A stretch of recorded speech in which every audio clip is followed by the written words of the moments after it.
ৰূপহীহাটৰ পশ্চিম লাইলুৰি গাঁওৰক্ষী বাহিনীৰ ব্যৱস্থাপনাত আৰু লাইলুৰি বজাৰ মহিলা গাঁওৰক্ষী বাহিনী লৰিমুখ আঞ্চলিক গাঁওৰক্ষী বাহিনীৰ যৌথ উদ্যোগত মদ ভাং ড্ৰাগছ বাল্যবিবাহ চুৰি ডকাইতি অসামাজিক কাৰ্যকলাপ আদিৰ বিৰুদ্ধে সজাগতা সভা। উক্ত সজাগতা সভাত উপস্থিত থাকে ৰূপহীহাট থানাৰ ভাৰপ্ৰাপ্ত বিষয়া আৰু ৰূপহীহাটৰ গাঁওৰক্ষী বাহিনীৰ সভাপতি আইজুল ইছলাম আৰু আমবাগান থানাৰ ভাৰপ্ৰাপ্ত বিষয়াৰ লগতে সমাজ সচেতন ব্যক্তিসকল। উক্ত সজাগতা সভাখনত উপস্থিত থকা বিশিষ্ট ব্যক্তিসকলে বহুতো মূল্যৱান ভাষণ আগবঢ়ায়। সমাজৰ পৰা কেনেকৈ মদ ভাং ড্ৰাগছ বাল্যবিবাহ চুৰি ডকাইতি অসামাজিক কাৰ্যকলাপ আদি মুক্ত কৰিব পৰা যায় তাৰে পৰামৰ্শ দিয়ে। বৰ্তমানে এখন ভাল আৰু সুস্থ সমাজ গঢ়িবলৈ উক্ত ব্যাধিসমূহ সমাজৰ পৰা নাইকিয়া কৰিব লাগিব। তাৰ বাবে সমাজৰ সচেতন ব্যক্তিসকল আৰু মহিলা তথা আই মাতৃসকল ওলাই আহিব লাগিব। নতুন প্ৰজন্মৰ কথা চিন্তা কৰি আৰু নতুন প্ৰজন্মক বচাবলৈ সকলোৱে মিলি কাম কৰাৰ সময় আহি পৰিছে বুলিও সকলোৱে একমুখে স্বীকাৰ কৰে। উক্ত সজাগতা সভাখনত প্ৰায় 5 শতাধিক মহিলা পুৰুষ আৰু গাঁওৰক্ষী বাহিনীৰ কৰ্মী উপস্থিত থাকে।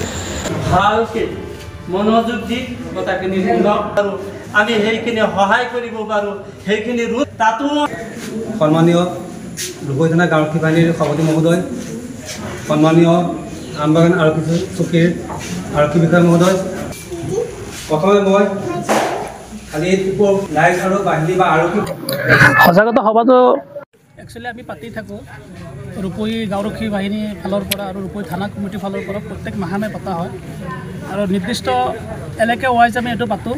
মানে একেটা ভিডিঅ' এৰিয়া হ'লে অকণমান মানে জনবসতিটো মানে হেৰি নহয়, সেইকাৰণে আমি 3, 4, 5টা ভিডিঅ' একেলগে হৈ এই সজাগতা সভাখিনি আমাৰ গাঁওৰক্ষী বাহিনীৰ যিখিনি সভাপতি সম্পাদক নায়ক বা বিভিন্ন সদস্য আৰু তাৰে লোকেল যিখিনি মানে সমাজসেৱক চবেই মিলি এই অনুষ্ঠানখন পাতে।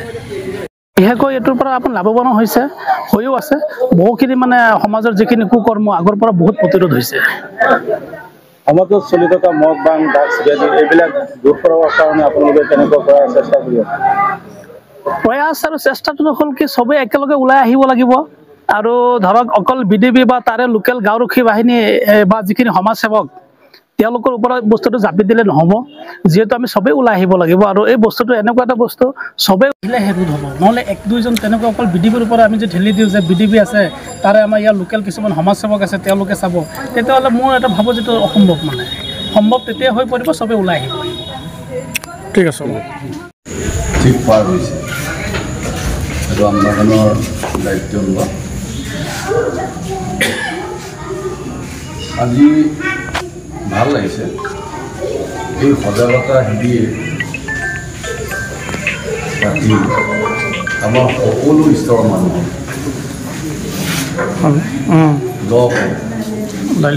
সজাগতা বস্তুটো তাৰ বিষয়ে আমাৰ গাঁওৰক্ষী বাহিনীৰ মুখ্য জ্যেষ্ঠ লোকসকল আহ্বান কৰিছে। গতিকে মই আজি এই সজাগতা শিবিৰত